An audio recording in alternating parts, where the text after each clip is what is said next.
On today's World Insight, growing partnership between China and Russia, the closeness after 7 decades of diplomatic ties, and the effect of a protracted battle over tariffs on investments. How's the China-U.S. trade war shaping up?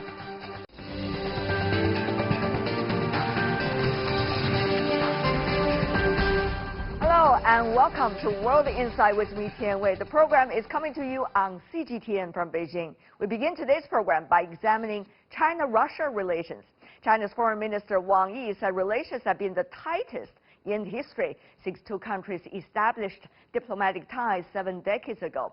And when Chinese President Xi Jinping meets with Russian President Vladimir Putin this week in Russia, their goal is to make the partnership even closer. The two neighbors have been deepening economic ties and have carried out joint military exercises. They are also bonded by challenges such as rising unilateralism and climate change. Between Beijing and Moscow, what can we learn from past exchanges and where does the future lead? Before we go to our panelists, take a look at this. Since U.S. President Donald Trump took office, he has adopted a Cold War mentality, applied sanctions against Russia, and launched a trade war against China. The U.S.'s protectionism and unilateralism make people think President Xi's visit to Russia this week will push China and Russia ties to a higher level and would set an example for relations between major countries. The strategic cooperation partnership between China and Russia will add resilience to both economies in the current uncertain global environment.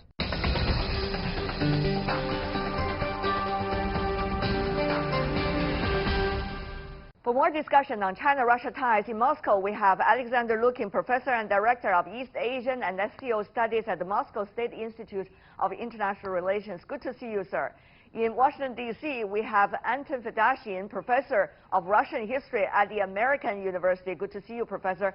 And last but not least, joining us in the Beijing studio, Cui Hongjian, Director of the Department for European Studies from the China Institute of International Studies. Welcome as well. Let me go to you first, Professor Lukin. Will an unpredictable United States bringing China and Russia ever closer? They certainly do, but it's not the only or the most important factor of Russian-Chinese rapprochement and good relations, because it started the process of improvement of relations started long ago, long before President Trump came to power. But he certainly gave it a new push, and especially.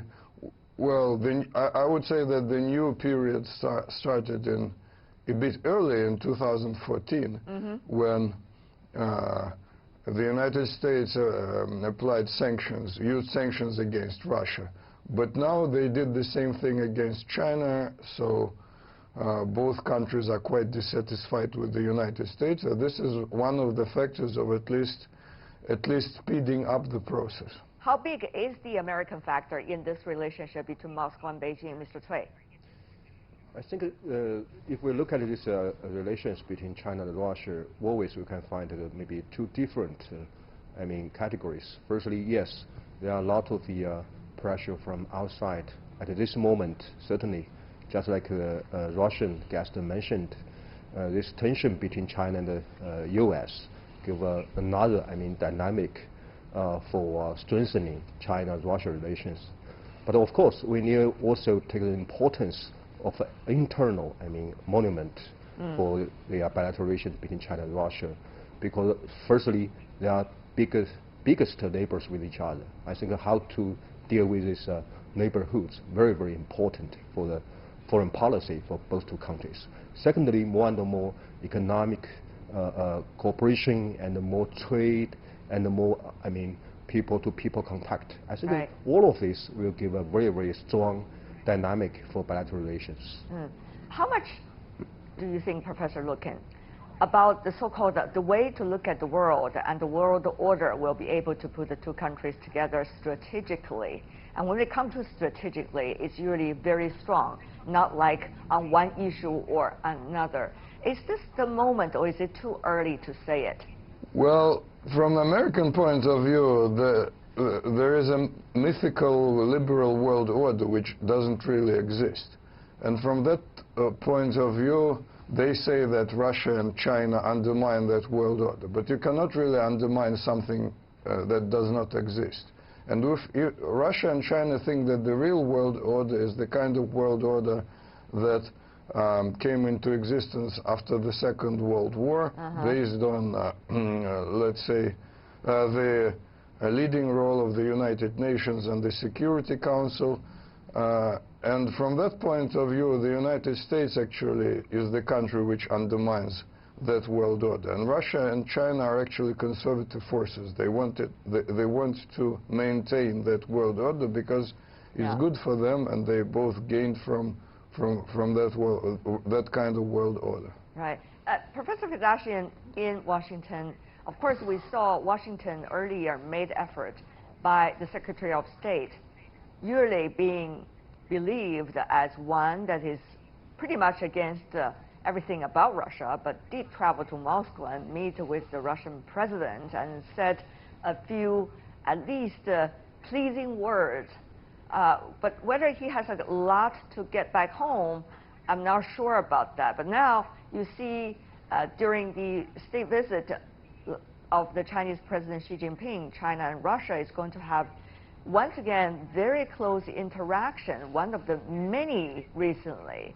So, Professor Vedashian, what do you think is the role of the United States that it aspires to play, particularly regarding its relationship with Russia now, as China-U.S. trade war probably is the biggest priority on President Trump's agenda in order to win more political support for his re-election? Well, that's a very interesting question, Tianwei. There are levels of schizophrenia in Washington, D.C. in relation to both its policy towards Russia and towards the broader world. On the one hand, one level of the split, let's put it that way, is between the Trump administration and the U.S. Congress. And to an unprecedented degree in American history, Capitol Hill has inserted itself into the running of American foreign policy. And on Capitol Hill, the feeling right now, as it has been for at least 4 years now, is incredibly anti-Russian. And the feeling in the White House is a lot more moderately so. The other form of schizophrenia is this policy formation towards Russia itself. On the one hand, it seems that the White House would love to use Russia as a tool against China. On the other hand, it also wants to keep Russia down. And the result of these levels of bifurcation and uncertainty in foreign policy has been to drive China and Russia together. There is a reason why one of the most persistent and vocal critics of both the Obama administration's policies and the Trump administration's policies towards Russia has been Henry Kissinger, who is living through watching the work that he and Nixon had done in the 1970s to outmaneuver the Soviets and bring China onto the American side, so to speak. He's watching it unravel before his eyes. Very interesting. Professor Cui, though, in Beijing, despite all of this strategic thinking and debate that we're having right now, apparently, what is really important probably is what's going to happen to some of the most important events and projects near us for the next weeks and months to come. So, Mr. Cui, one, of course, is about the G20 summit. Whether there is likely to be some kind of consensus at the critical juncture of the world when they look at very different ways about seeking a future. Will China and Russia really see eye to eye on some of these critical issues, Professor Cui? Can we expect that much from them? Certainly. I think the forthcoming G20 summit will be a very important platform for the world leaders to discuss some very urgent issue and important issue. And also it will give another opportunity for China and Russia to have some more coordination on all of these big issues. Of course, now it looks like some economic issue, especially related to the multilateral, trade arrangement, WTO reform, and some other will be, on the center of this agenda. But now I think that in a large degree, I think China and Russia will contribute more to keep the so-called, as we know, the stability, I mean, at a global level. I see. But now the question is, I think so far, Russia has less, I mean, capability in economy and also in discourse in WTO reform or some other. So I think certainly China will looking for some more assistance or cooperation from Russia. But of course, I think before that, China and Russia should pay more attention, should have some made some more effort to develop the economy and to get some more economic cooperation. It's no secret that Washington is trying to, in a way, divide earlier with the Secretary of State's mission to Moscow. But one has to confess that that's not an easy job when he's trying to make a last effort recently only to Beijing and Moscow. But tell me about the expectations of Washington, you know, seeing China and Russia getting ever closer. Does it remind Washington of anything, the chills of the Cold War, for example? Meanwhile, on the other hand, how much is Washington now, especially with the current administration, trying to shape everything and push everything to the Cold War direction? I guess that's a very interesting question, isn't it, Professor? Yes, it certainly is. Listen, let me reiterate again for your viewers the profound division in Washington itself about foreign policy in general and specifically about foreign policy and trade, economic policy, both towards China and towards Russia, between the White House and Capitol Hill. This division makes it almost impossible to make definitive statements about what Washington wants to do, because every time someone asks me that question, I have to ask, which Washington do you mean, Capitol Hill or the White House? That's the first problem. The second problem, of course, is that there doesn't seem to be a clear understanding on either side, both at the White House or on Capitol Hill, about the consequences of American policies both towards China and towards Russia. You know, Americans are very good at business by and large, which is why it's, you know, this country still has the world's largest economy. But it seems that when it comes to foreign policy, that pragmatic side of the American mind seems to be sort of marginalized or turned off. And so the desire to establish American primacy across the world vis-a-vis China or Russia isn't really calculated into the broader spectrum, the broader equation of what's going to happen as a result.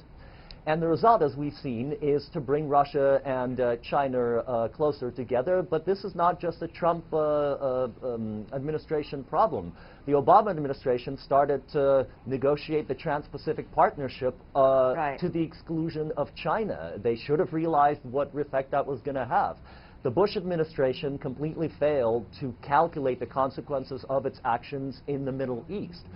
So what we're seeing right now is really a much broader, a tectonic shift in the structure of global geopolitics, the de-Westernization and de-Americanization of international affairs, with very powerful players now coming to the fore, China, India, and Russia being the foremost ones.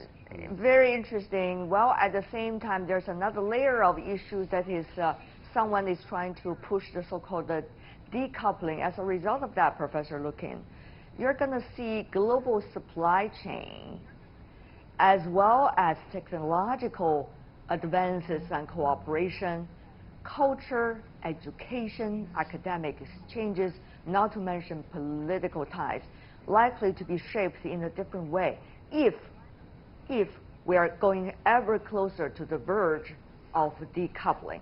That is a dangerous situation, but one cannot rule out that possibility. Therefore, how much Russia and China is planning ahead? As we all know, it's very important right now. Professor Lukin, is Russia, Moscow thinking about that? Sure.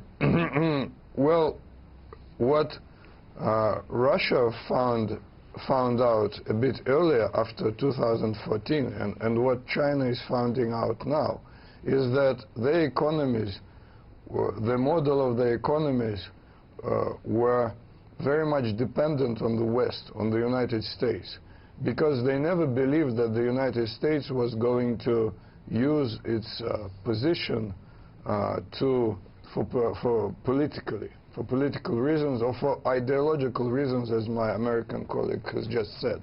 He actually said that it's the United States policy became very much ideologized, let's say. Because of that, we both were quite unprepared. So what we now need to do is to protect our banking system, our economic system, from dependency on the United States, like spare parts, finances.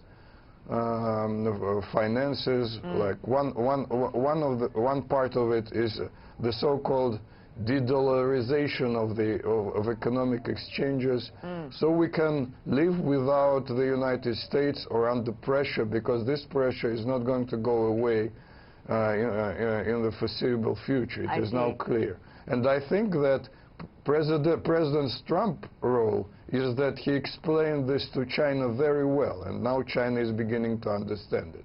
Because China used to criticize Russia for being too tough on the United States, like between 2014 and 2017 or 18, let's say.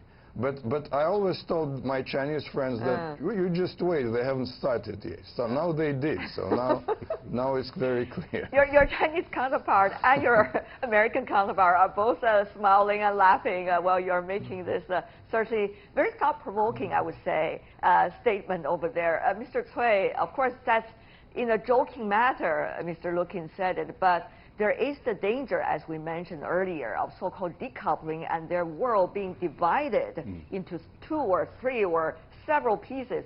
So, Mr. Cui, is China preparing for that danger? That, of course, is a potential danger for now, but you never know. And then, if preparing, what's going to be the role of Russia as China sees it? So far, I think from China's perspective, China has been trying every best to avoid this kind of situation. I mean, firstly, decoupling in economy, technology, and the global value chain, and then also, there will be maybe a bad destination for this situation would be the new Cold War, as we understand. So I think, of course, at the same time, because China also trying to do something and to prepare any maybe worse situation which will happen. If we look at this cooperation between China and Russia, especially in the frame of Belt and Road Initiative and also Euro-Asia Economic Union, we can find out once there are more cooperation between China and Russia, economically, politically, strategically, not only in Euro-Asia, continent, and also in some other regions, I think they will give more space or more, instruments once this bad situation happens. Right.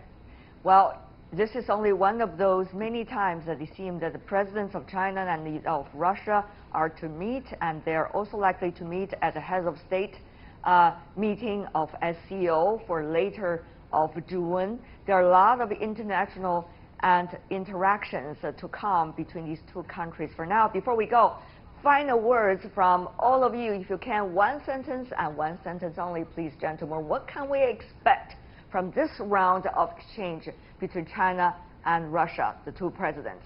Mr. Fedashian?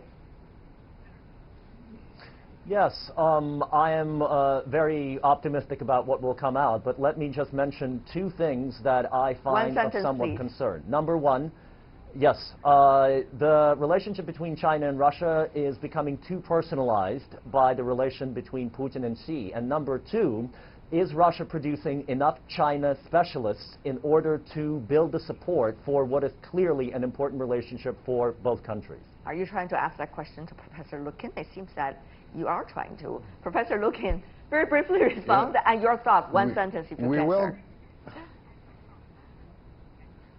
Right. We welcome Mr. Xi Jinping, President Xi Jinping in Russia, And it's very important that he comes he's coming to St. Petersburg Economic Forum, so we are waiting for some significant economic agreements to be signed there. Well, sounds promising. Last but not least, Mr. Cui. China and Russia will have more shared future, not only because of the United States. All right, there we go. Cui Hongjian, Alexander Lukin, Anton Fitashian. Thank you so much, gentlemen, for joining us. And you're watching World Insight with me, Tian Wei. Still to come on our program. How's the protracted battle over tariffs between China and U.S. shaping investments between the two countries and beyond?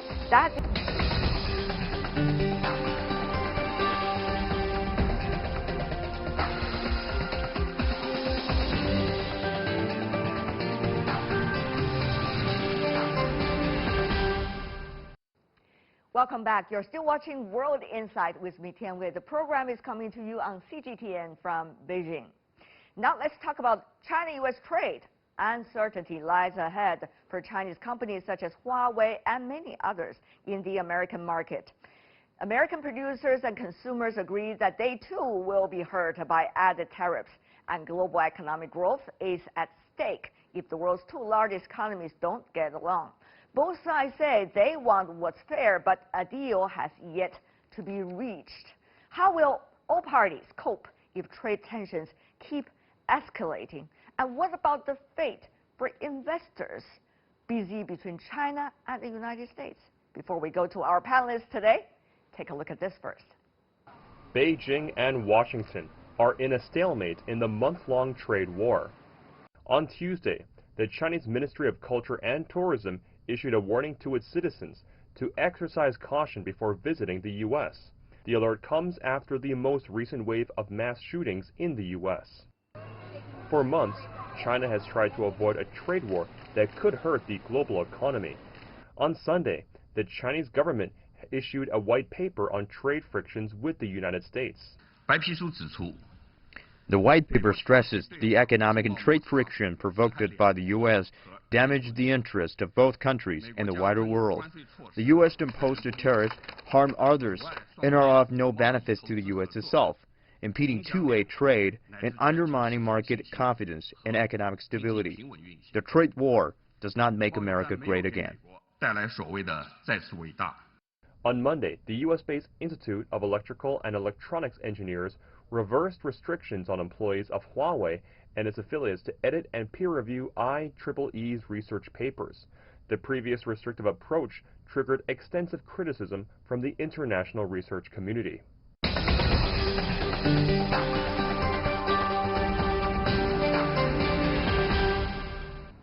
For more on U.S.-China trade war, we are joined in our Beijing studio by Professor Liu Baocheng, the Dean of the Center for International Business Ethics from the University of International Business and Economics. Also in our Beijing studio, Ben Harburg, investor and also member of the Board of Directors from the National Committee on U.S.-China Relations. And in Hong Kong, we are joined by Xiao Geng, a professor at Peking University HSBC Business School. Welcome to the three of you, gentlemen. How long should we expect this protracted trade war to continue? Ben, to you, an investor. We're really bearing down for the long term here. I think, unfortunately, because of these decoupling actions that have taken, in many instances, trust has been broken, and different sides are now trying to essentially balkanize supply chains, balkanize capital markets. And I think the ramifications will last for decades, if not indefinitely, because we can't simply just put these things back together, even if a trade deal is quickly reached between the two sides. And so China will seek alternative sources of key inputs, and the U.S. will do the same. Professor Xiao, is Mr. Harburg too pessimistic? If the U.S. economy suffers a serious recession, I think President Trump will reconsider his positions. But how big is that possibility? Well, I think now the market and also a lot of people realize that the U.S. economy is disrupted seriously by this trade frictions, and a lot of profitability and other serious issues is going to coming more and more. We see some stock market reactions recently, Professor Liu. For example, when President Trump was talking about 5% tariffs on Mexico, which is part of the, of course, very important North America Free Trade Agreement, now coming to the next stage. And then we also see China trying to put out what they called so-called entity list, trying to put some of the foreign companies who cut up supply to the Chinese companies illegally, according to the Chinese side, onto those so-called lists. So what would happen to the stock market? Nobody knows, and it's supposed to be vulnerable anyway. But how much do you expect these things to continue, given the political cycle?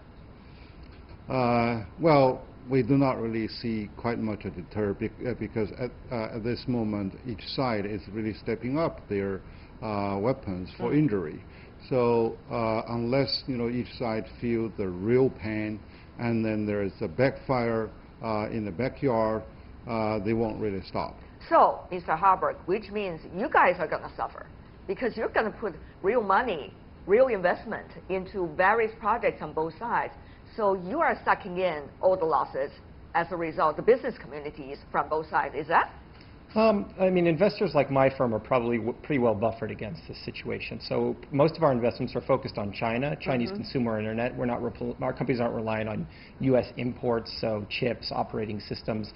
We're looking at Chinese domestic consumption stories and then kind of ex-China emerging market technologies. And those stories are strong even in this situation. But on the other hand, you are cutting back your expectations about cross-border investment.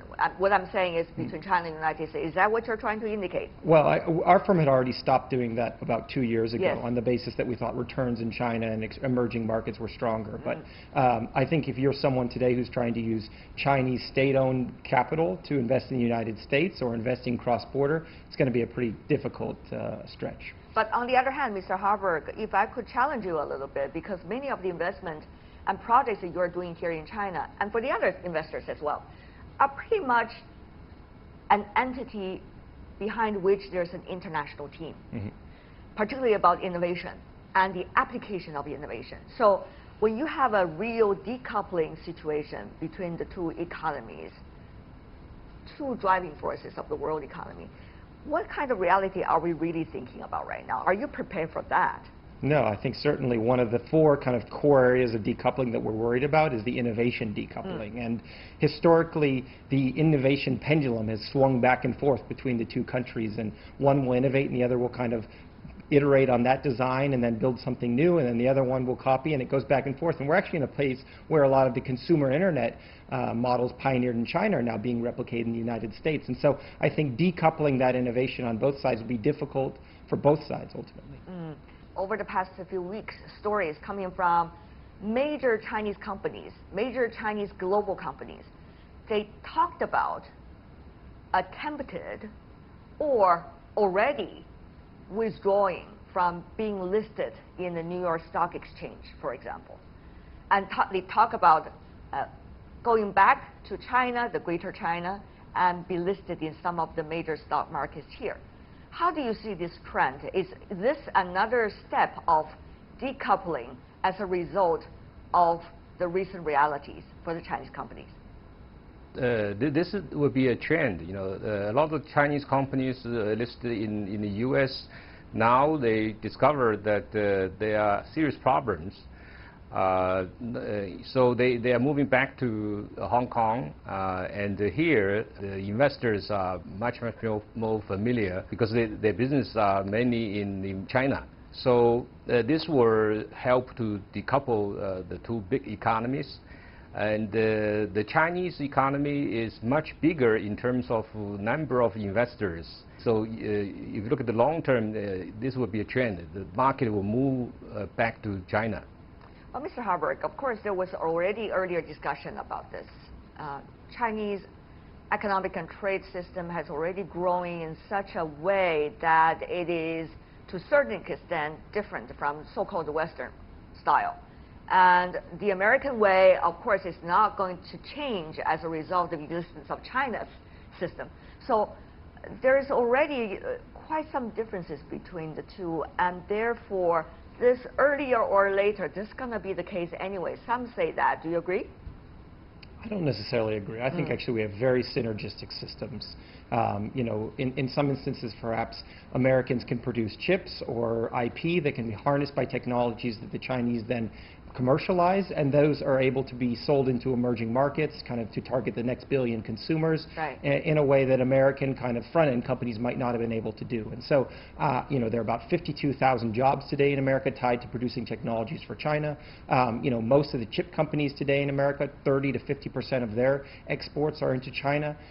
These two markets actually work together very well. There's a demand and there's a supply on both sides of capital and products. And ultimately, I think we can work together to harness those technologies for kind of global expansion and addressing these next emerging markets. But in this kind of environment, we're seeing that decoupling and balkanization accelerated, unfortunately. And a lot of Chinese companies, particularly those application of technology related or innovation companies, are actually listed in the United States or have dual listings for now. So if this trend continues, what does it mean for them?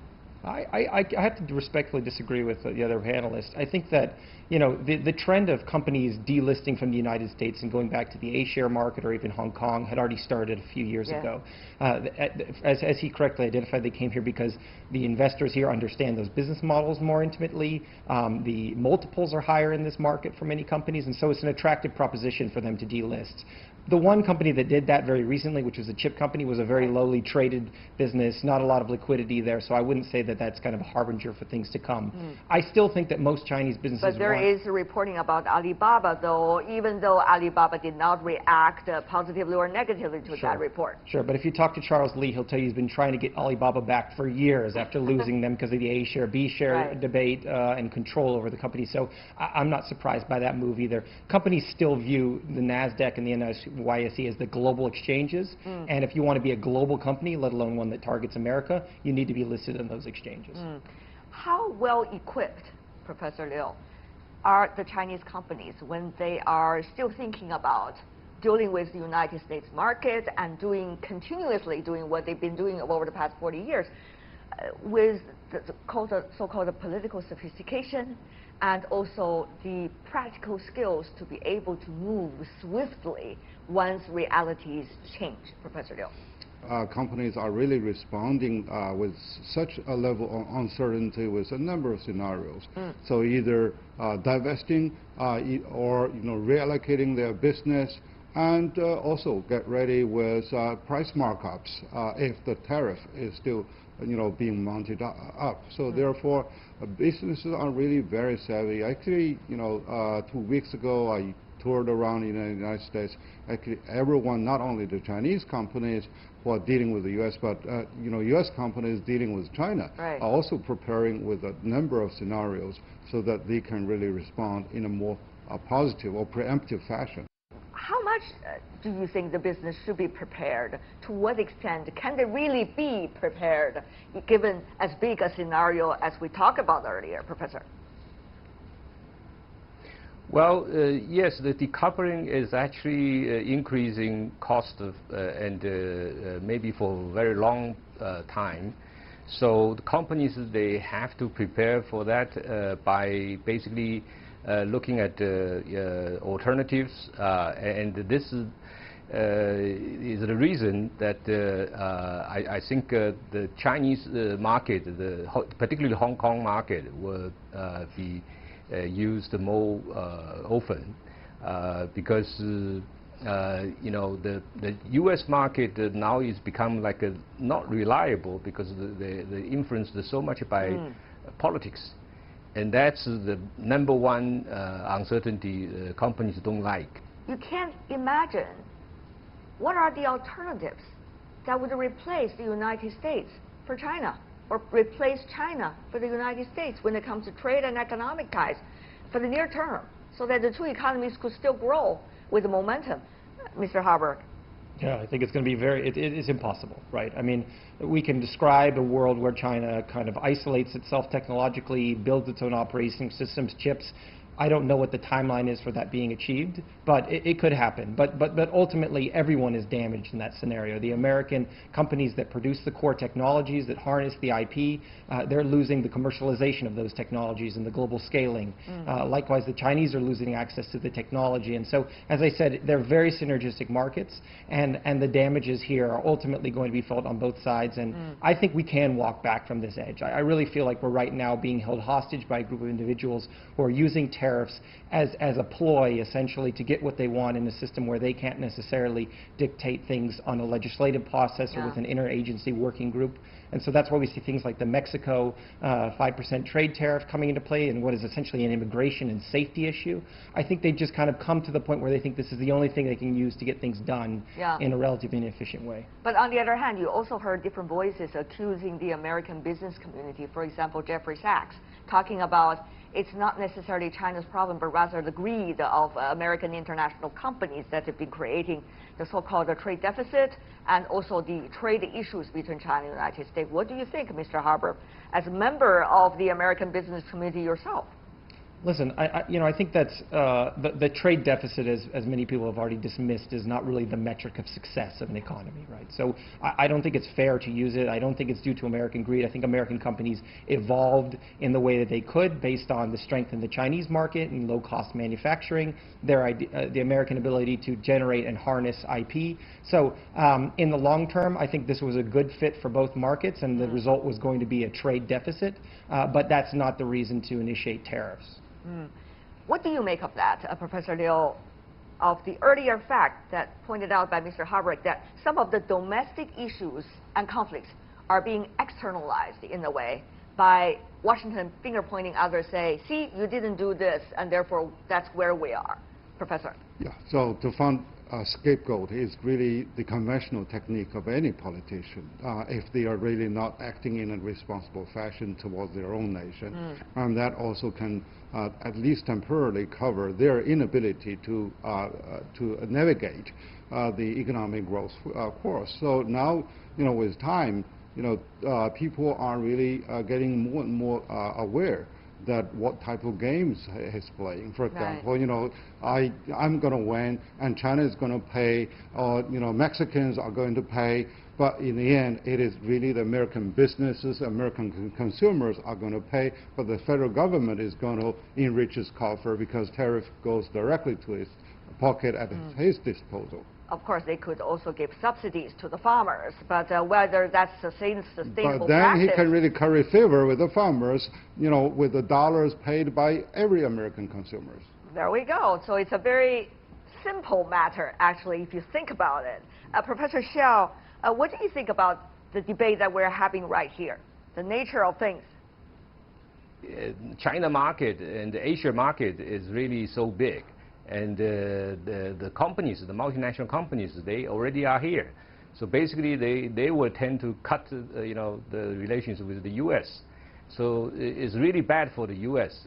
I would say. It's the U.S. trying to isolate China, but in the end, it's going to isolate itself. So what do you think, Professor? Because the investors, they are smart. Okay, several things, different layers. The negotiation is a negotiation, so everybody's going to play hardball, white face, red face, whatever. And that is a tactic of a negotiation. There's another layer, which is about the real nature of the relationship between China and the United States. That is much more important than the earlier that we're talking about. And there is, further than that, another layer, which is what does the two economies relationship mean for the rest of the world? And even the world order since the Second World War. Well, I think a lot of people want to kind of frame this relationship, and they want to call it something like strategic competitors, right? Or one of these kind of terms that, and that's the debate. To you? I call it, I don't know what. I think there we go. I try to stay away from these kind of labels, but that's a lot of the debate centers around that. How do we term China? Are they a partner? Are they a collaborator? Are they a competitor? Are they an enemy? I don't think it's as nuanced as that. It's not black and white. I think we can collaborate on all kinds of things like climate control and whatever else, but we also compete for market share, and we compete in research and development, right? And therefore, leadership is extremely important at this critical juncture. Professor Xiao, briefly from you, your thoughts about the rather philosophical question that we talked about earlier. Well, I think China and United States each need each other, very much, and basically they are competing with each other. And I actually, in the longer term, I'm still optimistic. The two countries are just so much need each other. Professor Liu, what do you think? Final words. Well, it's still, I think now the current impasse can really be positively understood as a time for leaders to really reflect on what is exactly the end goal. Are they really serving their people? Are they really serving the humanity? Because they are the leaders of the two biggest economies. And then what would be the road path for us to really work together so that we can isolate differences and find solutions towards those differences. But in the meantime, we still have to work together. Liu Baocheng, Xiao Geng, last but not least, Benjamin Harvard. What a pleasure to see the three of you in our program. Thank you so much, gentlemen, for your contribution. And that is all the time we have for today. If you'd like to see more, try to find us World Insight CGTN into your search engine, or check out our YouTube channel. You can also follow us on Twitter, Facebook, and Sina Weibo. From Li Tianwei and everyone on the World Insight team, thanks for watching. Tune in again next time for more insights across China and around the world.